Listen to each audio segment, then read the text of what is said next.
Hello, beginning farmer friends. The number one item on today's agenda is this truck.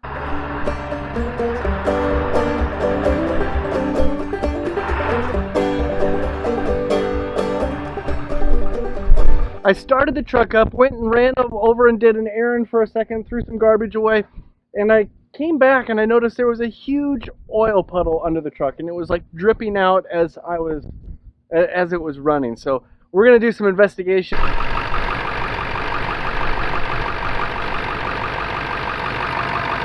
All right, good news. So it definitely is a hole in the filter. I've never had that happen before.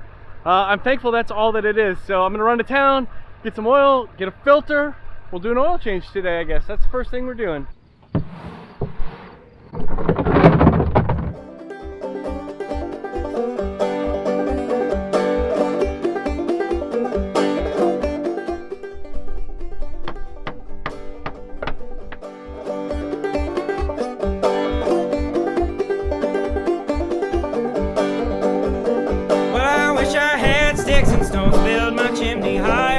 Every time I ring my bell and put out all my fires, singing, oh Lord, Sandy boys, hey, get along, I say. Oh Lord, Sandy boys, wait for the break of day.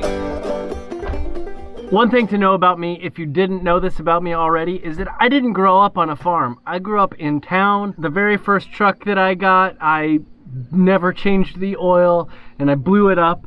So like all of this stuff is new to me. I don't really like changing oil, but I'm getting better at it. Let's put it that way.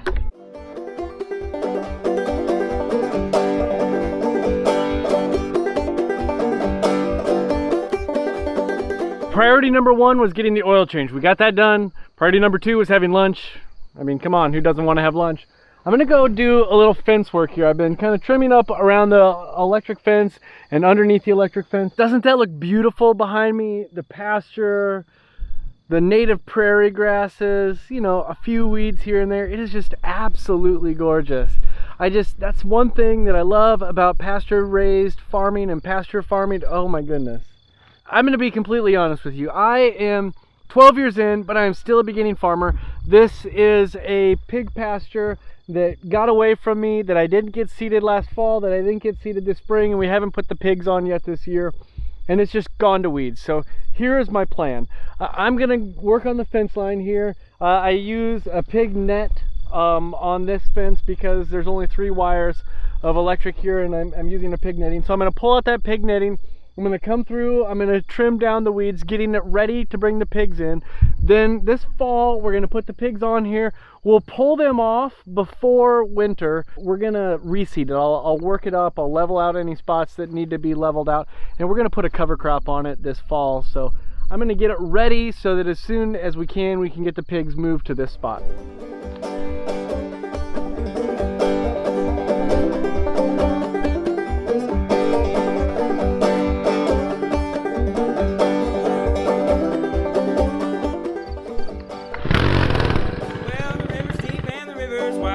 Steady and strong, and I wish I had an old gray mare to pull my boat along, singing, oh Lord, Sandy boys, hey, get along, I say. Oh Lord, Sandy boys, wait for the break of day.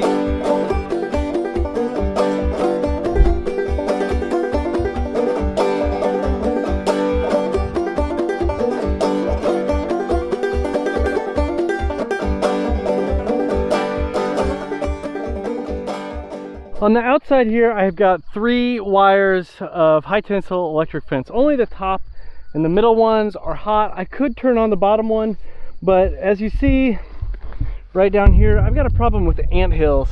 And I often have ant hills coming up over the fence, or the pigs root up over that bottom wire. It doesn't work very well for the pigs because they'll just walk under that bottom wire. So along this run right here and another run over the hill, I use this Premier pig fence. It is shorter than like the chicken fence that I use. I like it. I use it in what I would call a semi-permanent basis, or a semi-permanent way. I don't take it up and down all the time. I take it up and down as needed, and now it's starting to rain. I think we're gonna go for a walk up to the house. You know what would be great if I had right now? A four-wheeler. If I had just like driven out here on a four-wheeler, and this rain that's starting to come down right now would not be, you know, like I'd be up at the house already. It's starting to rain harder. Let's have a talk while we're walking up to the house in the rain. I want to talk about the fact that we needed rain, and these are big drops. I don't have any hay on the ground, so I am okay when it comes to that. I am going to get soaked. Does this happen to anybody else? Good, it's raining harder. I'll see you guys inside.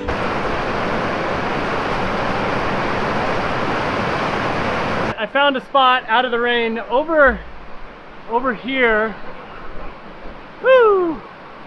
Is a pile of pigs. These are some Hereford feeder pigs that we got a little over a week ago that we are kind of quarantining right now to make sure they're all healthy and good before we move them in with the rest of the pigs. But this was the closest spot, so this is where I came to get out of the rain. Let's see if these pigs kind of warm up to me as I hang out in here.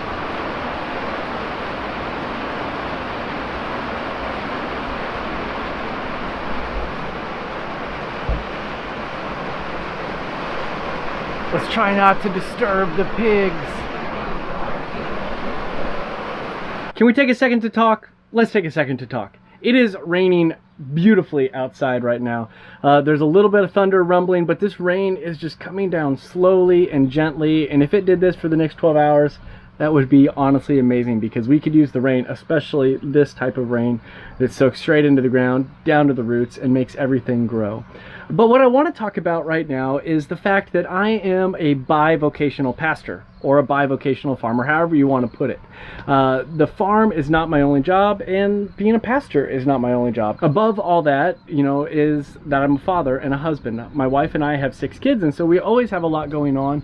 But with the church and with the farm, it adds to it. And so when you see my vlog days, you're getting a part of the farming part of my day.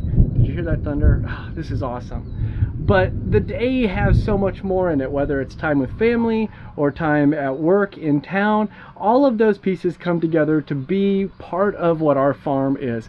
I think the best description that I have for it, I can't think of his name, is it Gene Logsdon, that talks about the yeoman farmer, and Thomas Jefferson, obviously before Gene Logsdon, talked about the yeoman farmer. Now, when Gene Logsdon was talking about the yeoman farmer, he was talking about a farmer that maybe was a mechanic on the side, or did some blacksmithing, or something along those lines. We kind of find ourselves in the yeoman farmer world, as far as, you know, we work in town, or I work in town at the church, and that's part of my job, and we have the farm, and that's part of our job.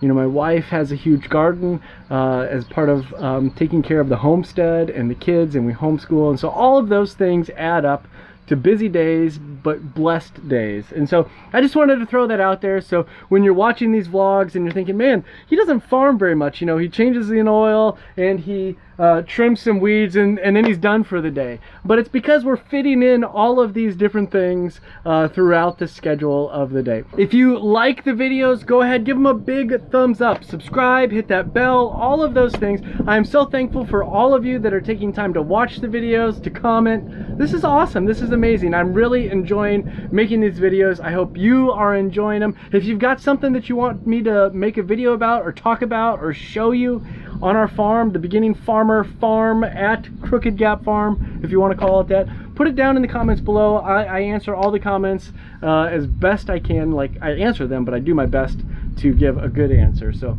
thank you guys so much. Have a great day. I love this rain. This is awesome. I love this rain.